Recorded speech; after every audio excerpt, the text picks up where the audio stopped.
Actually, I'm going to close the door. All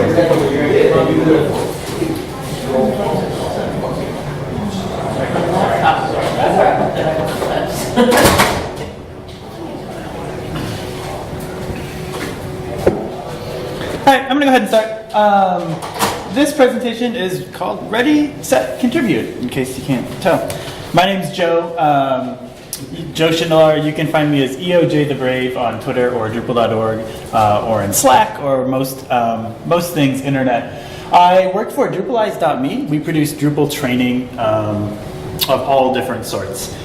I also have been involved in the Drupal community for quite a long time at this point. I'm going on about 13 years that I've been engaged in some form or another with Drupal. And throughout that time, I have spent time contributing to the Drupal community in lots of different ways, and I've spent a lot of time not contributing.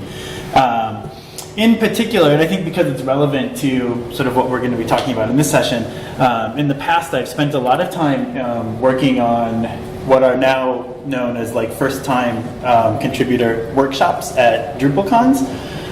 My coworker Addison and I helped sort of get that started a long time ago. I have not done anything with it in quite a while, but I know that it is still running and awesome. And I've helped contribute in a lot of ways in our local community. I'm from Minneapolis, Minnesota, so in our community there, I've spent a lot of time just helping organize events and do mentorship and talking to people there. This presentation is, I'm going to talk about the getting involved in an open source project, sort of broadly. Primarily, I'm going to be talking about Drupal, but I think this applies to lots of different open source projects. And I'm going to be talking about kind of three different things. I'm going to talk about some of the barriers that we have that prevent us from getting involved. Some that are perceived, some that are real, and ways that you can work to circumvent or overcome those barriers in order to be more successful when you're making attempts at contributing. I'm going to talk about some of the things that I think I would consider to be like baseline requirements. If you're going to contribute to Drupal, or you'd like to start contributing to the Drupal community, you should probably do these things first. It's kind of like a checklist of things that you should know and have done before you say, okay, now I'm going to start contributing. And then I'm going to do sort of just walk through, I think, kind of a laundry list of different ways that different people can contribute given different amounts of time and different interests. I'm a firm believer that everyone that is part of our community has something that they can share. Contribution takes a lot of forms. It's not just I wrote a patch and I solved the technical problem and I've got that code that has been integrated into Drupal core. And this is really important to me because early on in my involvement in Drupal, I was really challenged by the fact that those around me were contributing all these technical solutions to things like Drupal core or writing modules. And while I could kind of do that, I wasn't as good at it as they were. And I started getting involved by contributing what I thought were other ways, but I often felt like my contributions didn't mean as much because they weren't code. And so I like to talk about and think about these different ways that people contribute. I also think that it's good for those of us that have been contributing for a long time and have figured out, like, I know how to do this. I know what I can contribute. Like, yes, of course I have something to share. To take the time to reflect on the path that we took to get here so that we can remember what it's like for people who are new or who have not contributed before and how that experience can sometimes be difficult when you're first getting started. I'm going to make the assumption in this presentation that you've already decided that you want to contribute. This is not a presentation that's going to try to sell you on the value of contributing to open source or why you should contribute to open source. I think those are important things, but I also think someone could give an entire presentation about that. So if you're not convinced yet, I guess you could talk to me afterwards and I'll try to convince you, but I'm pretty sure we're all ready to contribute. That. And then I'm hoping to kind of get through the presentation relatively fast and leave some time at the end for discussion and for people to ask questions, and we'll see how that goes. It'll probably go quick because there's only a handful of us. This is good. So before you get started, some of the things that I think it's important to keep in mind, either for yourself or when you're helping others figure out how they can contribute to open source, are some of these barriers. I think an important one that we initially all run into is time. How do I find the time to contribute? Where does that time come from? I know certainly for me, this is a really difficult one. You know, I have 2 young children, and so a family that I need to take care of. I work full time. My weekends come up, and I have to balance this thing of like, wow, I should be contributing to Drupal in some way because I have the time to do it now. And then I'm like, also, I've been really wanting to read this book. Maybe I should do that instead. Or maybe I should go to the park. Trying to find that time.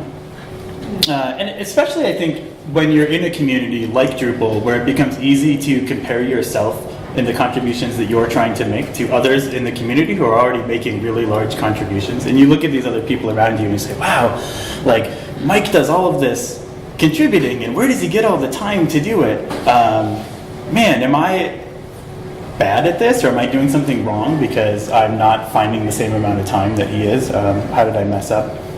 I think that one of the things that's helped me a lot in figuring this out personally is to make a routine out of contributing.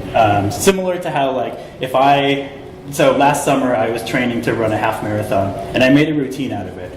Like, I made a schedule, and 3 or 4 times a week I would get up in the morning and I would go running, and I knew before I started each day what my goal was for that day. Like, I'm going to run this many miles, and mostly I knew, like, I'm going to do it in the morning before my kids get up. And I was able to stick to it and continue to do it because I had that plan laid out in front of me. I think that when you set out to contribute to an open source project, one of the things that'll really help is taking the time to figure out ahead of time before you just dive in and be like, I'm going to start contributing. It's like, well, what do you want to contribute? And how much do you want to do that? And how are you going to fit that into your schedule? Part of setting yourself up for success is making that plan and being able to set a routine of it ahead of time. And then, like, sticking to it too. So one of the things that I try to do now is I've been working on contributing to documentation for Drupal for a while now. It's kind of my passion at the moment, and I try to make 2 hours on every Friday, kind of at the end of my workday, before I sign off and go off to play with my family for the weekend. I set aside those 2 hours and, like, this is my time every Friday that I'm going to work on this stuff. And sometimes it's more productive than others, but it's blocked off on my calendar, and that works pretty well for me. A corollary to time and figuring all of, like, that, okay, you've got a lot of time and you're spending a lot of time, is you have to be careful that you're not burning the candle at both ends, basically. Like, that time that you use to contribute to open source has to come from somewhere. And so what are you sacrificing in order to contribute to open source? Are you sacrificing sleep? Are you sacrificing... You're like, yes, I am. Some of us are. Other people, it's like, where is that time coming from, and being aware of that. It also, another way that you can help deal with this is sort of figuring out, well, if I'm better about making a routine of how and when I do my grocery shopping so that it gets done more efficiently, maybe I'll have an extra hour each week that I can contribute, things like that. But I think it's important to be aware of burnout going into it, because while it's super valuable to contribute to open source, it's actually, and even if you spend a bunch of time doing so and accomplish a bunch of things, when people burn out or just get to work for whatever reason, they're contributing and then they crash and burn and they leave the thing that they're working on in a poor state, or it's hard for someone else to pick it up. In a lot of ways, that contribution is sort of a net negative, because someone else has to come along and try to pick up where you left off. And if you weren't able to help someone do that in a meaningful and productive way, it's kind of a waste of everybody's time.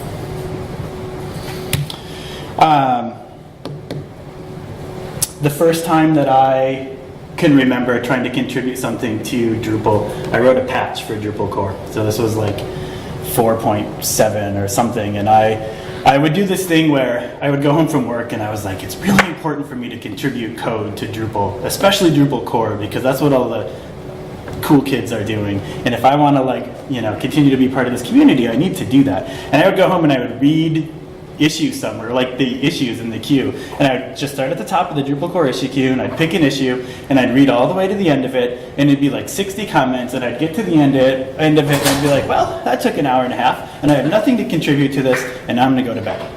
And then I'd get up and I'd come back the next day and I'd pick another one and I'd read all the way to the end, and I'd be like, that's funny. I don't even know what's going on in this issue. And so I'd close it, and I did this for weeks before I ever figured out even what to contribute. And for me it was like, I would read through the entire issue and I'd get to the end and I'd think, well, someone already said all the things that I would have said, or someone already proposed the solution that I would have come up with. I don't really have anything to add to this conversation. That's how I often felt. And so I would leave it and walk away. And you come back like 2 days later and there are 60 more comments on the same issue and you're like, well, like I would have said those things too if I had had the time to, but somebody else beat me to it. So I finally figure out, okay, the thing that I'm gonna do is I'm gonna write the PHP code to help with this operation where in Drupal you want to print a string out, and in some cases, so it's the formatting things for plural. So is it name or names? If there are 2 people, it's names, and if it's 1 person, there's a name. And I wanted to help write the code in order to solve an issue that was kind of dealing with that. So I spent a bunch of time writing PHP that would figure out how many things are in the list, and if there's 2, add an S to it, and if there's 1, don't add the S to it. And I was all proud of this code, and I figured out how to write a patch, and I uploaded the patch, and somebody came along, and the first comment to the patch was you did this wrong. The patch is backwards. So I had diffed backwards, and so instead I had a patch that was all of Drupal core except for the 3 lines of code that I had changed. I was crap. And then they were all, and I was more than 3 lines of code, right? I'd written 2 or 3 functions to make this possible. And they were oh, and by the way, Drupal has a function to do this, you can just call it. And I was oh, that's cool, I guess. So in the end, the patch that solved the problem was 1 line of code calling a function in Drupal that already existed. And I kind of came away from that feeling wow, maybe I'm not cut out for contributing here, and I'm just kind of not, this is hard for me. And I think this happens to a lot of people. There's this idea that when you go and you set out to contribute to a community like Drupal, that you go to get involved, and you have your limited set of knowledge that you can bring to the project, and then there's all these people that have been working on the project for a really long time, and they obviously know way more about the project than you do, and you probably don't have anything that you can contribute that they don't already know, or couldn't do themselves, or couldn't do more efficiently because they're more familiar with the system. This is known as imposter syndrome, and I see this happen all of the time with people that are sort of trying to figure out how to get involved with open source contribution. Over time, I've learned that the reality of this situation is that yes, most people contributing to Drupal know a lot more about it than I do, but there are definitely things that I know that they don't. And I know a bunch of things about not Drupal that they don't know, and somewhere in there is the overlap of the things that we all know together. And that's fine, but the majority of the things that I know are going to be different than other people's, and that's the part of what I have to contribute is all of the things that I've learned from my other experiences in not Drupal, and everything that I've learned from my experience in Drupal. And while I have this perception that looks more like this, where someone else already knows everything that I know, the reality is a bit more like this. There's some overlap, but not as much as you might think. And I think this is really interesting because when you get into an open source community like Drupal, what makes it really powerful and work so well is that you have a lot of people that are contributing, all of whom know different things. And there's definitely overlap between many of us in the community, but the fact that there are so many of us with broad and diverse backgrounds means that together we know a whole lot more and can accomplish a whole lot more than we would individually.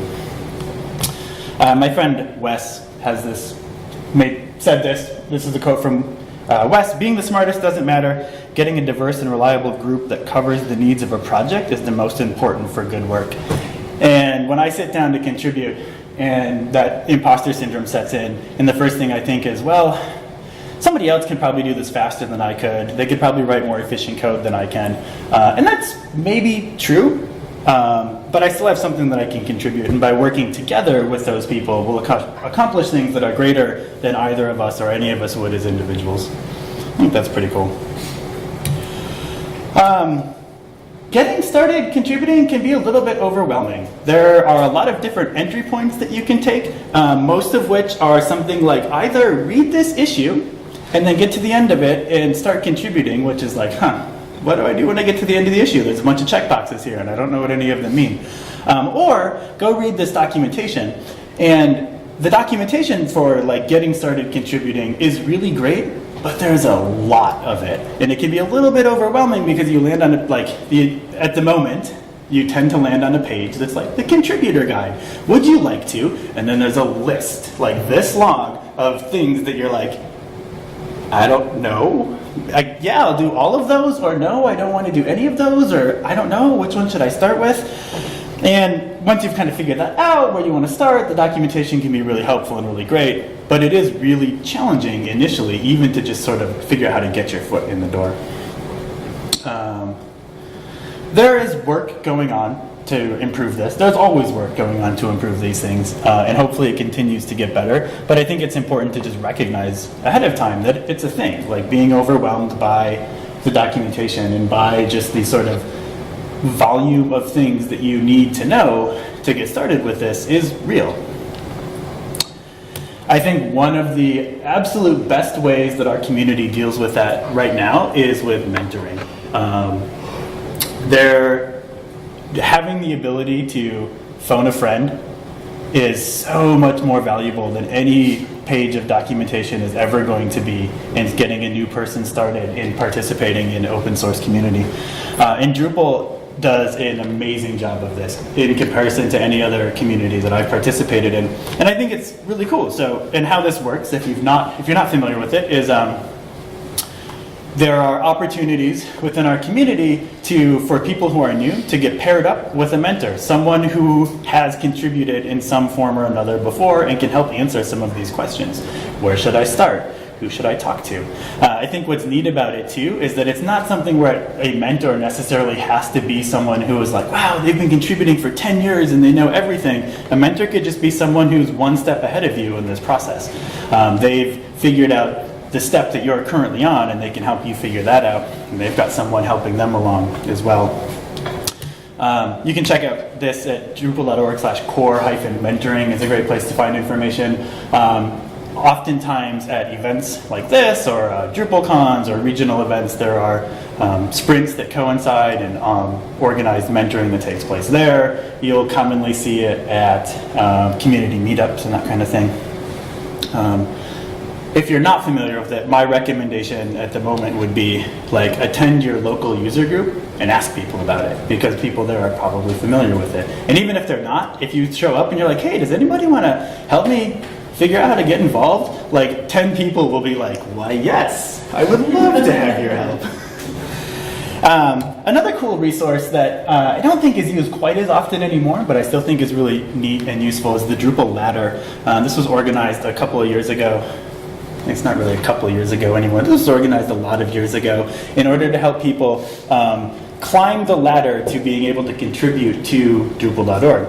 And it works along, or to, I guess, Drupal core. And it works along with this idea of you can work with someone who is just one step ahead of you on the ladder, but they'll be able to teach you how to get up to the step that they're on. And so the Drupal ladder is a series of steps that walks you through essentially like starts with creating an account on Drupal.org through understanding the issue queue and how it works and how to create a patch and creating a patch and getting it through the review process and so forth. And the idea is that local communities can work together to sort of help each other climb the Drupal ladder. It's a neat tool. It's primarily useful if the type of contribution that you want to make is code. It's definitely skewed towards that. There's probably lots of other barriers, but those are the ones that I see commonly or get in my way commonly. Next up, I think there's a handful of things that's like, okay, cool. I convinced myself that I have time and that I don't have to be afraid because I have things that I know that are useful to contribute. Before you get started contributing, I think there's a handful of things that you just kind of need to do as sort of baseline preparation. One of them is create an account on Drupal.org. If you haven't done this already, you should do so. It's your Drupal.org profile is kind of your face amongst the Drupal community. As an open source project that's distributed all around the world, oftentimes the interactions that you have with people are going to be through either Drupal.org or other communication channels that are linked up with Drupal.org. And people will go to your profile and they'll look and they'll say, oh yeah, that's Joe. I know who I'm, the picture of them. I can visualize the person that I'm talking to. I can see the contributions that they've made in the past. You can learn a little bit about the people. And then also I think it's important to note that once you create a profile on Drupal.org, that profile is public. And all of the comments that you leave on Drupal.org and the interactions that you have with people through that account are going to be public. And as we all know, when something's on the internet, it's on the internet forever. So create an account on Drupal.org and then use that account to be nice to people. Once you've created an account on Drupal.org, you should also check out Slack and or IRC. These are sort of the two primary places where the Drupal community communicates in real time. We use Drupal.org for things like the issue queue and communication that's a little bit more asynchronous, or also for communication that needs to have a more permanent record. And we use tools like Slack for answering more immediate questions. Slack is a really great place to go to find a mentor, or to work with someone when you have an idea about a contribution that you'd like to make, but you're not really sure how to get started doing so. You can find more information about that on Drupal.org. Yep, that's a thing. You should make sure that you understand the sort of rules of engagement for the Drupal community. If you're going to get involved with Drupal as a community, I think it's important to do things like start by reading the community's code of conduct so that you are behaving in an appropriate way and you understand what our community expects out of you as an active participant. I think you should also take the time to read the values and principles. This is an in-progress document that is set to kind of outline how we as a community want to work together and interact with one another. I have this thing where I'm like, you should understand Drupal's governance model, and then I was like, I can't find a link that I can point you to understand Drupal's governance model, but it's evolving. But I think what I mean by this is that you should understand how decisions are made in the areas in which you would like to contribute to. Because I think you need to sort of set up appropriate expectations of how that process is going to go. So for example, if you wanted to contribute code to Drupal core, there's a pretty regimented flow for how a patch is created, and it goes through the issue queue and gets reviewed by your peers, and then gets reviewed by people who have certain permissions that allow them to review it, and then by people who have more permissions that allow them to commit it to Drupal core. And just kind of understanding that workflow before you get started is important. I think these things also happen with, like, for example, contributing to documentation. There is, in some ways, contributing to documentation is often like, well, just click the edit button and make changes. And that's true, but there are also instances where maybe that's not true, because you can click the edit button and make changes, but you probably shouldn't delete all of the text on the page. And what happens if you do, and kind of who's in charge of saying yes or no. In part, I think this is also helpful because when you have a question that's like, it looks like Mike wrote a bunch of stuff on this page that doesn't make any sense, but I don't know for sure, but I think we should delete it, but I don't feel comfortable deleting it myself. Who do I go talk to find out, is that an appropriate action to take in this case? Rather than what you normally see is somebody opens an issue that's like, we should delete the content on this page, and then someone's like, I don't know if I have permission to do that. And they open an issue that's like, we should figure out if I have permission to delete the content on this page to close this issue. And you're like, So understanding sort of kind of who to talk to and the process for how decisions are made is important. I mentioned core mentoring already, and I'm going to mention mentors again because I think one of the best ways to set yourself up for success is in contributing is to work with someone else that has kind of walked these paths before. And it doesn't have to be a formal, I'm going to go to core mentoring office hours and meet someone that I don't know and have them shepherd me through this process. It could be your coworker who's sitting next to you who has contributed before. Ask them, I want to do this too. How can I help? Another great thing about working with a mentor is oftentimes people who are willing to mentor are also people who have a laundry list of things that they would love to have help with. So you can be like, hey, I'd like to contribute. What can I help with? And they'll be like, let's get started. So it's just, I think it helps break down a lot of these barriers to the sort of overwhelming entry points. So that's cool. All right, and then I'm going to talk about a bunch of different ways that you can contribute. I broke this down into roughly small, medium, and large contributions. And this is not to say that the contribution is small in value or large in value relative to the other. It's to say the amount of time or effort that you need to commit in order to make a contribution of this type. You can commit 10 minutes and make a contribution that has a really large value, and you can work for days and make a contribution that has a smaller value, but this is more about the level of commitment that's required in order to see the thing through. And then I'm also going to break it down into, like, if you're interested in X, these are ways that you might contribute. There's some really great documentation about this. If you go to drupal.org/contributor-tasks, there is a big list of links that break this down by, like, well, if you like to write code, here's some examples of the types of things that people who write code can do to contribute to Drupal. And you click on the link, and then most of these contain a really well laid out step-by-step process for achieving that thing, which I think is pretty neat. So, if you like to code, and you have a relatively small amount of time that you can commit to contributing, an example of something you might do is report a bug. So most of us that are working with Drupal probably found bugs in Drupal. And just taking the 5 or 10 minutes that it takes to fill out the issue template and report the bug that you found, either in Drupal core or a module that you're using, is a contribution. I know it can totally feel like, wow, I'm not contributing. What I'm really doing is anti-contributing by making a new issue and telling someone that their code is broken. But I'll tell you what, most of us that wrote the code think it's probably perfect already, and when you come along and tell us, I need some fixes, we're like, okay, yeah, you're right. I definitely need to fix that.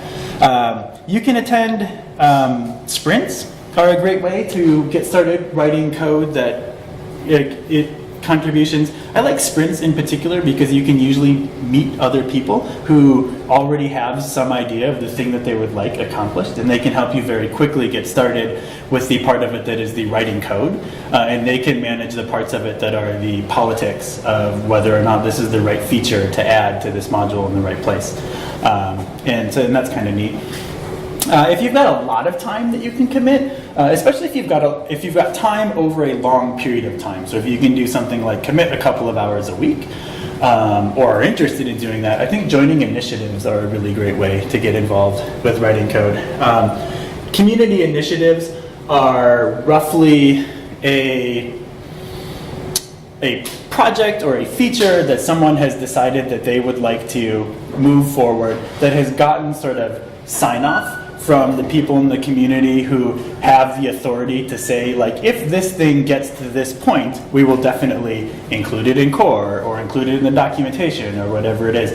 So you can think of the initiatives as sort of being like someone came up with a plan for a feature that they want to add to Drupal core, but now there's a whole lot of work that has to happen to make that true. So when views got added to Drupal 8, there was an initiative to add views to Drupal 8 core. The plan, the goal is we're going to add views, and the sign-off is like, well, if you can get the code written and to a point where it works, sure, we'll add it to core. So you know that you're working towards something that is eventually going to be successful, assuming you get all the work done.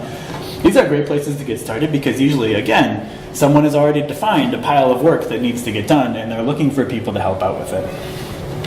This is also a great opportunity to find people that are interested in mentoring as well. A lot of times initiative leads or people that are already involved with the initiative will be able to help others get started contributing and kind of mentor them along through that process. If you like to do things like writing or editing, there are things you can do.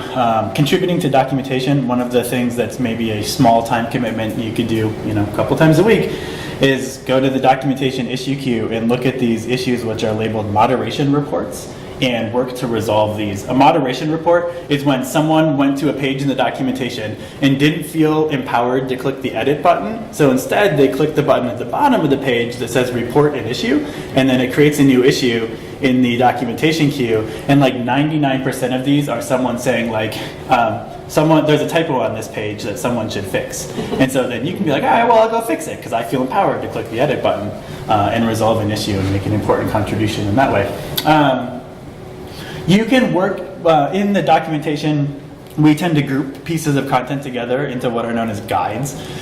So there might be a guide for a particular contributed module or a particular feature in Drupal core. And one of the things that's really useful, if you've got a little bit more time that you can commit to writing or editing, is to review an existing guide and either help update it or make suggestions about what is missing from the current content. A lot of times guides are written by someone who, there wasn't any documentation initially. So I started using the module, and I sat down and I wrote documentation for the part of the module that I used, or the part of the feature that I used, but there's probably a lot of other things that this can do that I'm not using myself or wasn't aware of, and that documentation wasn't written yet. And a lot of times just making the suggestion like, hey, it'd be great if somebody documented this feature is a good reminder. Even if you can't do it yourself, making other people aware, or those of us that maintain these guides aware that there are things missing is useful.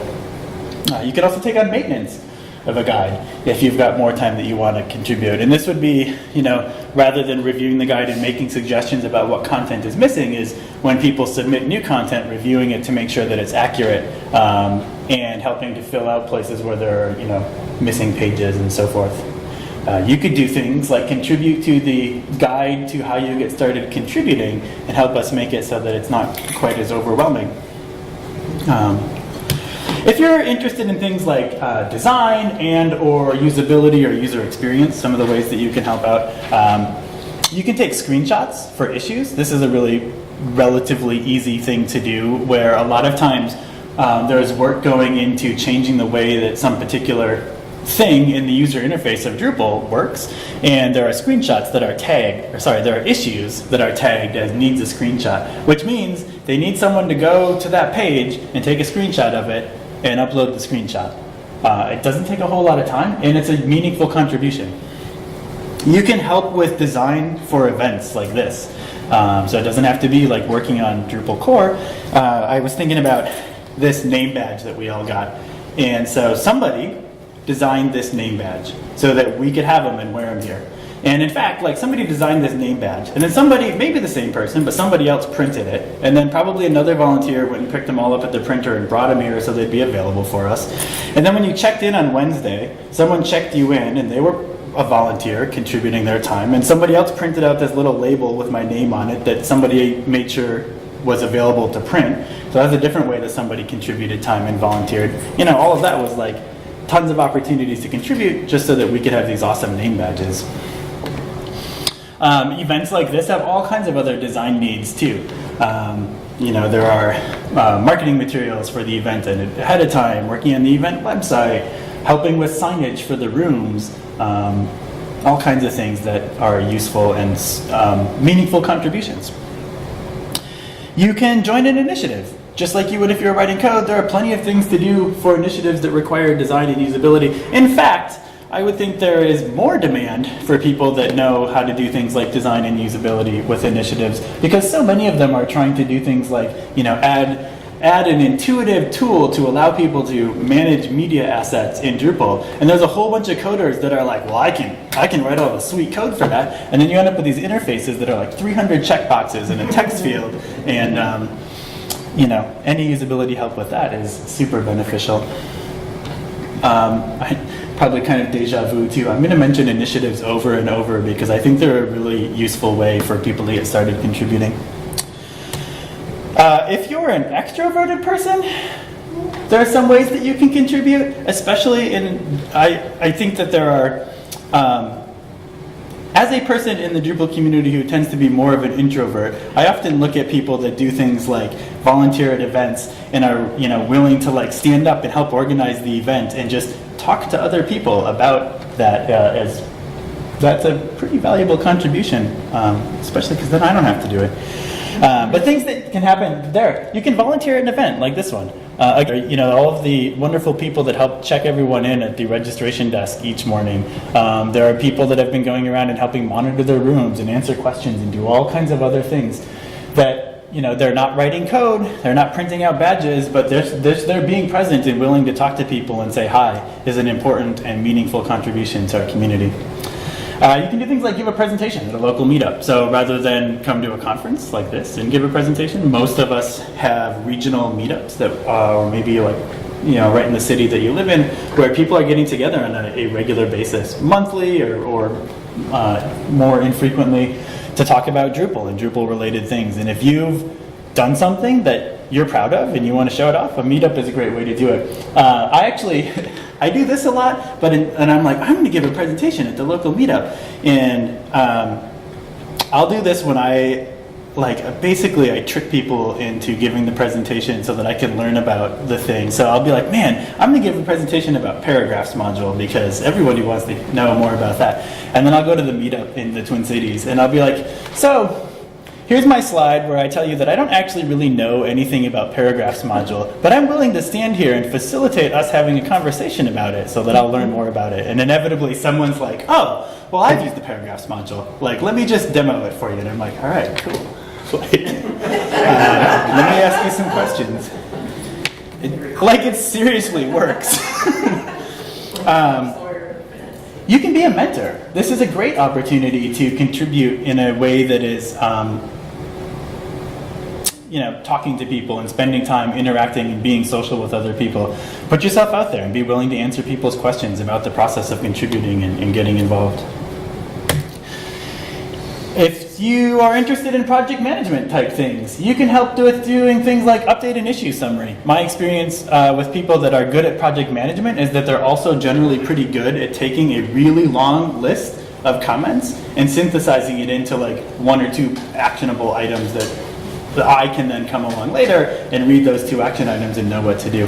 This is super useful because it helps us avoid that problem where someone who wants to contribute goes and reads an issue and it's 60 comments long and they get all the way to the end and they're like, nothing for me to do here. If there's a summary at the top of the issue where they can say, this is the current state of the issue, this is where help is needed right now, they'll know pretty quickly like, well, this one's not for me, I'll move along, or hey, it sounds like something I could help out with. You can join an initiative. Initiatives benefit from project management help in the way that like any project does. They tend to have a lot of ideas about the work that they want to accomplish and a handful of people that are really gung-ho to accomplish that work, and they benefit from having people just organize the efforts and help understand these are the issues in the issue queue that relate to the work that we need to accomplish to accomplish this initiative. If you like project management and you have a virtually infinite amount of time that you're willing to contribute to the Drupal community, you can do something like organize an event. Like an event like this is put on by volunteers, lots of volunteers, many of whom contribute quite a bit of time in order to make this possible. I think that events are a really great opportunity for people who can have time that they can commit on a somewhat recurring basis. I know in the Twin Cities when we organize our events, as we get closer to the camps, it's twice a week, not twice a week, but like every 2 weeks we'll have a meeting and we'll talk about the things that need to get done. And if you can commit to being at that meeting every 2 weeks, like that's a great way to get involved and start participating. And then at the meeting, if you can commit to like, yeah, sure, I can call the restaurant and see if they have enough space for everyone that wants to come for dinner. That's a contribution you can make. If you don't like talking to people or writing code or designing things or usability or project management, and you still want to make a contribution, you can contribute financially to the Drupal community. You can become a member of the Drupal Association, which is a relatively low commitment, and I think a really important one. The Drupal Association helps to ensure that our community has the space that we need and the places to organize and to be a community and accomplish the work that we do. And you can sign up to be a member. It's like it's a yearly payment to be a member, and it helps support the community. It helps keep Drupal.org running, all kinds of other things. If you are a organization or a, wealthy individual, you could sponsor a local event. So things like sponsor an event like this one, GovCon, in order to make it possible for all of us to attend this for free. We get to attend this for free in part because there are a whole bunch of really awesome sponsors that were willing to help pay for the space or donate the space and pay for all of the name badges that we're wearing and things like that. That's cool. One thing that I've seen a lot, not a lot, but a handful of times that I think works really well is you can contribute by giving resources, financial resources, to another person that can perform a contribution. So an example of this is if there's a module that you're using on one of your projects and either there's a bug in that module or there's a feature that you wish that it had and it doesn't, if you don't have the time or the ability to add those resources, that feature to the module yourself, there's a good chance that you can probably contact the module maintainer or somebody else in the community and get them to do it by offering them, offering to pay for their time to do that. I've seen this work well for if you've got a module, if you're using a module, there's an issue in the queue and it's like, I could use this if only this feature worked. Oftentimes module maintainers, if you go in their issue and you're like, hey, I really need this, and by the way, my employer is willing to pay $500 to get this fixed. Most module maintainers are like, I would be happy to prioritize this issue for you. Another thing that you can do if you're an employer or a larger in an organization is give the people that work for you time to contribute. Allow them to add an hour or two every week into their schedule so that they can create a routine in which they are able to contribute back to the community. And that's a huge thing to do too. There's probably lots of other ways. Not probably. There are definitely lots of other ways that you can contribute to Drupal. A quick recap of this presentation is we started out talking about some of the things that you need to do in order to be ready to contribute, barriers to getting started. Things like figuring out how to find the time to do so, understanding that imposter syndrome is a thing, and realizing that taking the time to recognize that each of us has something to contribute, even if sometimes it maybe feels like we don't. And then I talked about a handful of different things that I think are important for you to do before you really set out to start contributing in order to be prepared to be successful. Things like create an account on Drupal.org or sign up for Slack and IRC if you haven't done that yet. Understand the process for contributing and the ways that decisions are made in our community. And then I went through a whole bunch of examples or ideas of ways that I think people can contribute with the hope that each of you is able to sort of see in that an opportunity that you're like, oh, that resonates with me. That sounds like something I'm interested or I could do. So, yeah.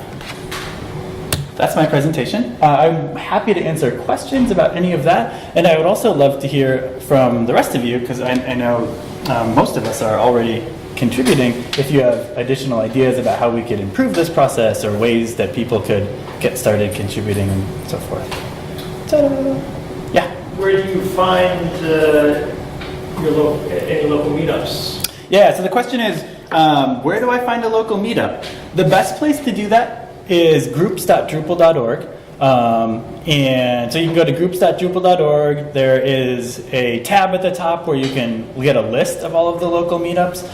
You can also search, and I generally recommend searching by like city name and then kind of slowly expanding outwards from there. If you're local to here, I know that there is a Greater DC meetup regularly. I know that there's one in Baltimore regularly. I'm confident that there are many more in the vicinity, and that if you go to groups.drupal.org, you can start to find them there, or like find the one that is kind of closest to you that you can find, and then ask them, are there any closer? So probably someone will be like, oh yeah, like turns out we're neighbors. Do you want to like get together and talk about Drupal sometime? So it's a good way to do it. Thank you. Yeah. So, tips on there. I think a good way I've noticed of deprogramming imposter syndrome, because we've all had that, is one, admitting it when doing things, but I've also noticed I've got a lot of positive feedback from people when I screw stuff up in a recording. Yeah. And so like I've stopped doing more professional recording, not professional, but like planned, right? Like I'm going to do this activity and almost like live coding, like you're going to watch me screw up. And I've heard from multiple people that watching someone screw up and go like, oh, this is the like talking through your process humanizes what you're doing. I wonder if we wouldn't be better served with like all your tips are great for contribution, but almost showing like hey everybody, I'm going to go try and fix an issue on Drupal.org right now. I have no idea what I'm looking for. Because that story is really important, but I think it gets lost pretty quickly when you record super professional tutorial videos. Yeah, it turns out video editing, you can remove all the funny. No, I know. So for the recording, the comment is that one way to help resolve imposter syndrome for people is to share stories about your own struggles and failures so that they can know, like, hey, this person that I'm holding up on this pedestal has faults as well. Like, they've had similar experiences and they've messed up, and that's okay. Yeah. And for things like this, like, tell stories when you're giving a presentation about, this is what the experience was like for me. Is that summarize it well? Yeah. I think also actually just screwing up coding things. Yeah, and all, yeah, like, let people watch you fail. Yeah, I think that there's a real opportunity in mentoring for mentors to be able to share those stories with the people that they're engaged with. You know, it's like part of mentoring for me. It's not just like, oh look, I can point you at an issue that you can work on. It's also like talking to you about the real sort of human element of this, and that I've gone through this myself, and like I'm totally willing to just let you talk to me about how did you fail here, and be like, hey, I've done that before. Like, let me tell you about the time that I diffed Drupal backwards, and like, wait, let me tell you like how actually the first 3 or 4 times I tried to write a patch, I did this. I eventually figured it out, sort of, but yeah. Actually, I haven't really. Mostly I just go to the documentation every time and I copy and paste the command. Oh, but, yeah. Cool. Appreciate that. Yeah. I wonder if maybe somebody who's like a high-level education consultant could even be helpful to the community. Mm-hmm. Sometimes I'll be trying to figure out how something works, and I'll see a really base-level tutorial, and then I'll see maybe the hardcore text specs, you know, for Drupal core stuff, and there's nothing in between for that particular thing I'm looking for. Or maybe there's somebody who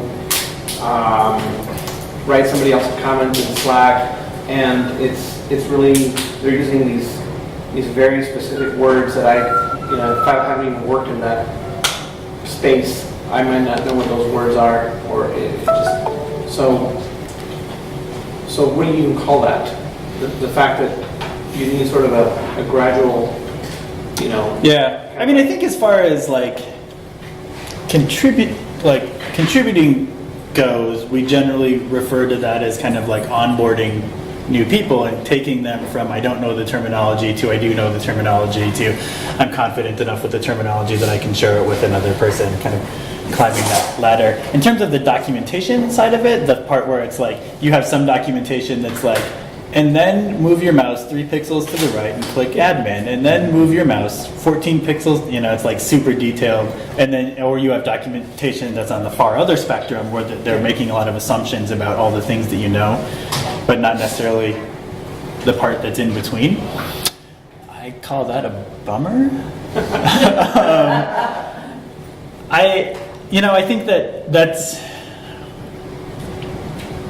relative to this conversation. I think that's a really great opportunity for people to get involved and contribute, especially people that have background in, you know, development of learning processes or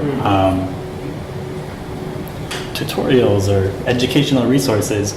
You know, a lot of the documentation for Drupal is written by the person that wrote the code that does the thing that is being documented, and sometimes that's not the best, oftentimes. But, you know, in an open source community, we do the best with the resources that we have. And so, yeah, there's a real opportunity there for people who are interested in evolving documentation. So that, yeah.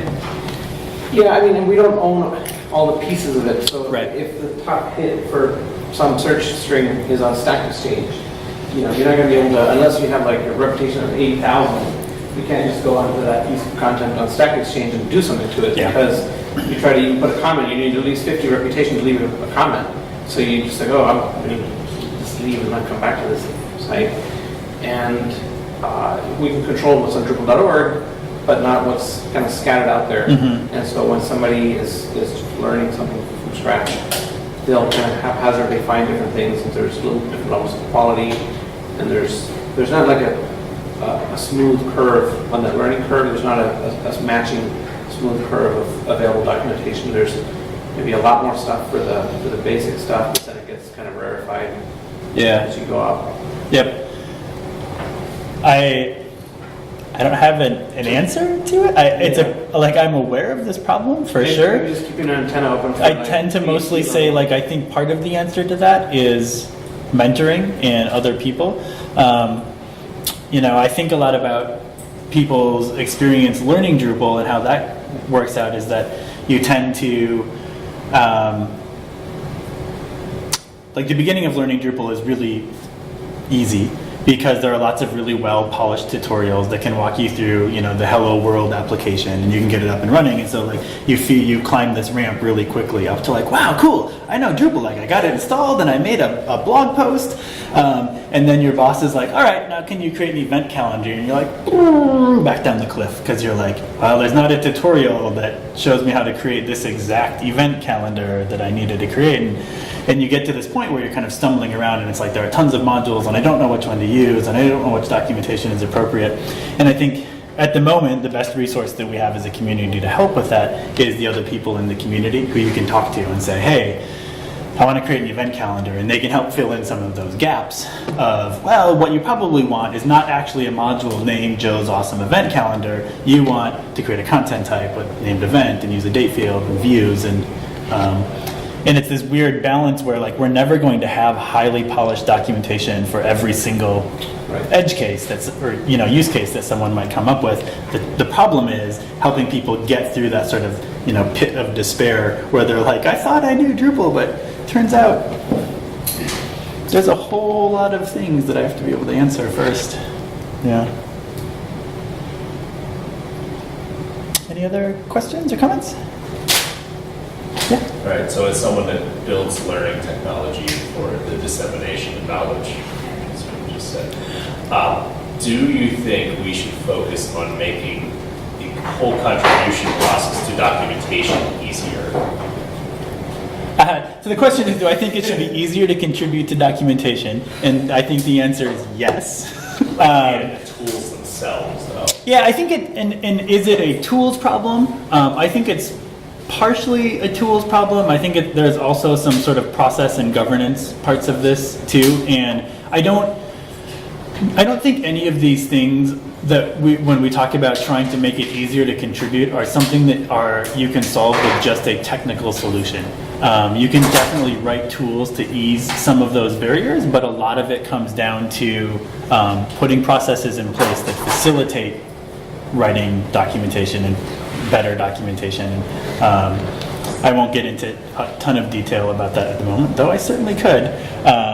And so, I think to answer your question, I think, yes, we can improve the tools, definitely. But I think we're also at a point where just improving the tools isn't going to get us super far. At the moment, with regards to documentation, I think the bigger pain points are more around process and organization and lack of a defined information architecture for the site. So an example would be the problem with documentation is that it's a wiki. And anyone can add anything anywhere that they want to. And in part, that's useful because it empowers people to edit and contribute to documentation. But it's also really difficult because you end up with lots of duplication and varying quality of content. It's things that aren't necessarily in the right order. And we don't have governance models in place right now that give someone the authority to go and say, you know what?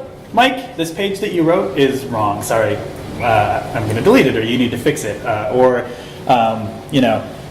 It's hard to empower people to make the decision to go into a section of the documentation and feel like it's okay if I just reorder everything in this guide. There's 20 pages here, but I think they're in the wrong order. And if we could do a better job at defining policies around that, this is how we order content, this is how titles should be written, I think that would help a lot. But careful. Okay, I'm going to cut us off because it's just a couple minutes before the next presentation starts. But thank you guys for coming.